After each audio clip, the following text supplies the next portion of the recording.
Hi అండి, this is రాగా. Welcome to my channel. ఈరోజైతే మనం ఎంతో టేస్టీగా ఉండేటువంటి మామిడికాయ వేసినటువంటి చేపల పులుసునైతే తయారు చేసుకుందామండి. దీన్ని మట్టి పాత్రలో అయితే తయారు చేస్తానండి. చాలా టేస్టీగా ఉంటుందండి. పుల్ల పుల్లగా కమ్మగా ఉంటుంది ఈ చేపల పులుసు. నేనైతే చందవా చేపలు తీసుకున్నానండి. ఇవి ఒక అరకిలో వరకు తీసుకొని ఉప్పు పసుపు వేసి కడిగి పెట్టి ఉంచుకున్నానండి. తరువాత కావలసిన పదార్థాలు పచ్చిమిరపకాయలు, ఉల్లిపాయలు, మామిడికాయలు, టమాటా, కరివేపాకు, కొత్తిమీరనైతే నేను తీసుకున్నానండి. తరువాత ఒక 50 గ్రాముల వరకు చింతపండు తీసుకున్నానండి. పులుపు కొంచెం తక్కువగా వేసుకుంటాను, ఇప్పుడు మామిడికాయ వేస్తున్నాను కాబట్టి. దాన్ని కడిగి వేడి నీళ్ళలో నానబెట్టి ఉంచుకున్నానండి. తరువాత అల్లము చిన్నులపాయల్ని తొక్కిపెట్టి ఉంచుకున్నానండి పేస్ట్ని. తరువాత ఉల్లిపాయలండి సన్నగా కట్ చేసుకొని తీసుకోవాలండి.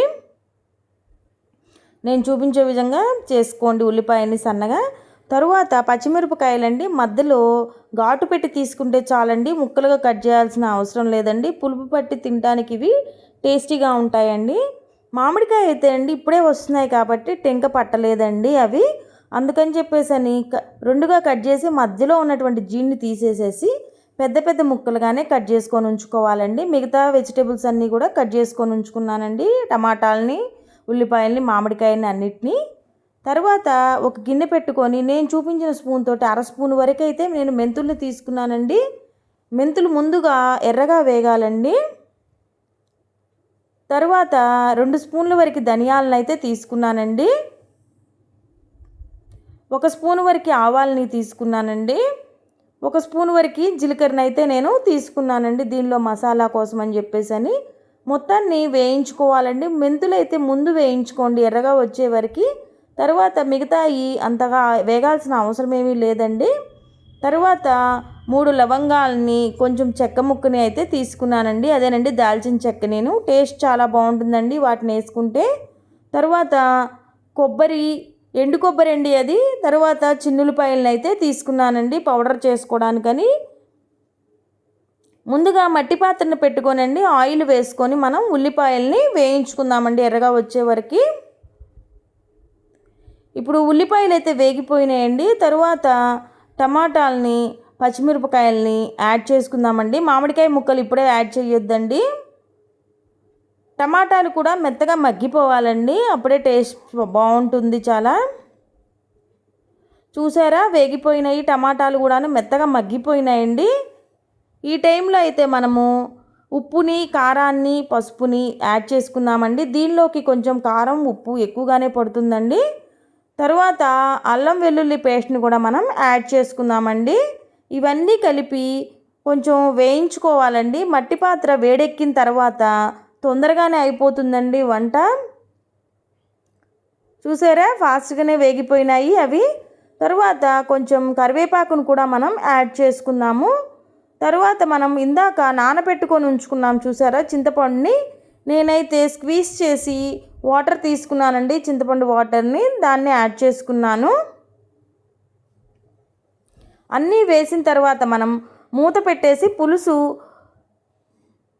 మరిగే వరకు ఉంచుదామండి. మురగాలండి పులుసు, అప్పుడే టేస్ట్ బాగుంటుంది. చూసారా, పులుసు అయితే మరుగుతూ ఉంది. ఈ టైంలోనే మనము చేప ముక్కల్ని కూడా యాడ్ చేసుకుందామండి. నేనైతే ఉప్పు పసుపు వేసి కడిగి పెట్టేసుకొని ఉంచుకున్నానండి. 1/2 kg వరకు అయితే తీసుకున్నాను నేను చందవా చేపలని అవి. తర్వాత మనం ఆ పులుసులో వేసేసుకొని మూత పెట్టుకుందామండి. ఈ టైంలోనే మనము ఇందాక కట్ చేసుకొని ఉంచుకున్నటువంటి మామిడికాయ ముక్కలను కూడా మనం యాడ్ చేసుకుందామండి. నేను మామిడికాయ తీసుకున్నాను కాబట్టి చింతపండుని కొంచెం తక్కువగానే తీసుకున్నానండి. ఆ పులుపుకి చింతపండు సరిపోతుందండి నాకు. తరువాత మనం ఇందాక వేయించి ఉంచుకున్నటువంటి దినుసుల్ని మెత్తగా పౌడర్ చేసుకొని యాడ్ చేసుకుందామండి పులుసులోకి.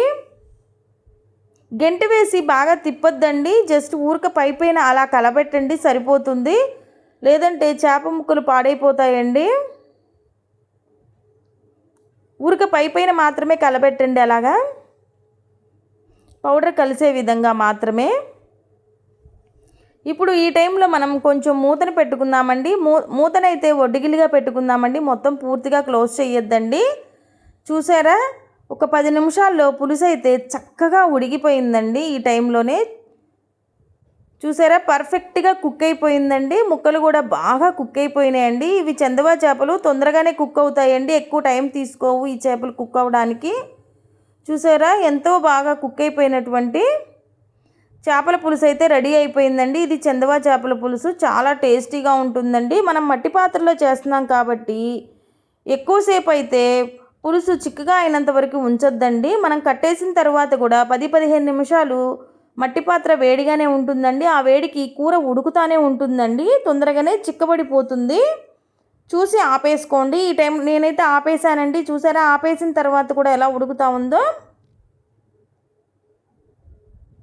ఎంతో టేస్టీగా ఉండే చేపల పులుసు అయితే రెడీ అయిపోయిందండి. మీకు కనుక నా వీడియో నచ్చినట్లయితే ప్లీజ్ లైక్ చేసి షేర్ చేసి సబ్స్క్రైబ్ చేయండి. కమెంట్ చేయడం మాత్రం మర్చిపోవద్దండి. మరిన్ని మంచి వీడియోస్ కోసం చూస్తూ ఉండండి. చూసారా ఎంతో టేస్టీగా ఉండేటువంటి మామిడికాయ చేపల పులుసు అయితే రెడీ అయిపోయిందండి. ఇది ఎంతో టేస్టీగా ఉంటుందండి. మీరు కూడా ఒకసారి మీ ఇంట్లో ట్రై చేసి చూడండి. ఇది మామిడికాయల సీజన్ కాబట్టి చూసారా ఎంతో బాగుంటుంది ఇది.